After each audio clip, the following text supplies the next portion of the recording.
So, shall we continue?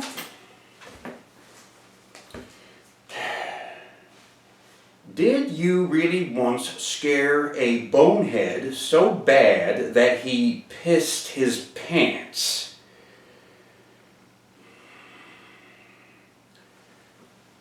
Yes, I did. And I might tell you that even if that kid had turned out to be the Imperial Wizard of the Ku Klux Klan, I still would have felt terrible about it. When I looked down and realized that he had voided himself, I was bereft of speech. I had been drinking at the time, and as laughable as it is, I've been told that on occasion I can be somewhat intimidating, even menacing. I don't know who dug up a question like that. Did you really stop shopping at the dollar store? Yes, for the most part I have. On occasion there are items which, even at $1.25, are still less expensive than they would be at a different store. I can tell you, however, though, just a word in your ear, I was at the Hollywood, the Lloyd Center branch of the dollar store, the alleged dollar store, and I was in line and I heard a conversation between the clerk and the manager. The clerk was pointing to a box full of junk that she was unpacking, and she said, I think these are all mistakes. Maybe we should send it back. As you see, they have these incomplete price tags on them. $1 decimal point and then blank. Should we fill out the 25 or what should we do?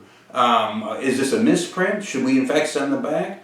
The manager says, no, that's legitimate inventory. I have a feeling that they did this on purpose. The clerk says, why? And she says, they probably left it blank in anticipation of the next price hike, so that they wouldn't fill in 25 and then be stuck with that, be committed to it. They left it open-ended with the foresight of the next increase.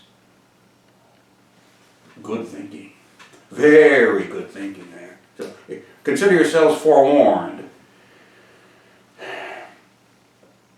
Why was Henry Kissinger on the memorial lineup in your end of the year New Year's video? Well, it's just a hunch, but I wager it's because he died. That's generally what you have to do to wind up on a memorial list. I wish he would write these more legibly. What do you think of Gordon Ramsay? Isn't that loudmouth limey that goes around to restaurants telling everyone how lousy their food is? Yeah, I realize that you all consider him some kind of iconic super celebrity, so who am I to burst your balloon? Yeah, what a swell guy. You know what I'm looking forward to? The episode where he goes down to Texas in order to evaluate the last Roundup Rolling Grill chef. You know, that Texas barbecue outfit that's run by the Sawyer family? Yeah, he's going to have a lot to scream about in that episode.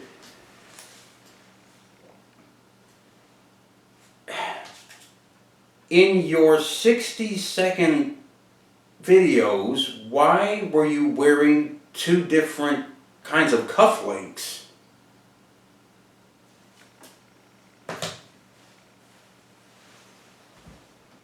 You mean, why are these mismatched? Shall I tell you? Once upon a time, this was a complete set, and this was a complete set.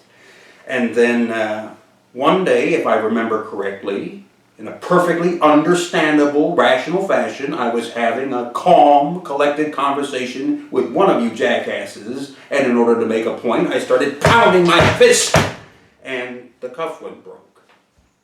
That was this one. Or, well, this one's mate. This one broke some years ago out at Overlook Park with Bones, little baby punk Devin, little baby punk Gob.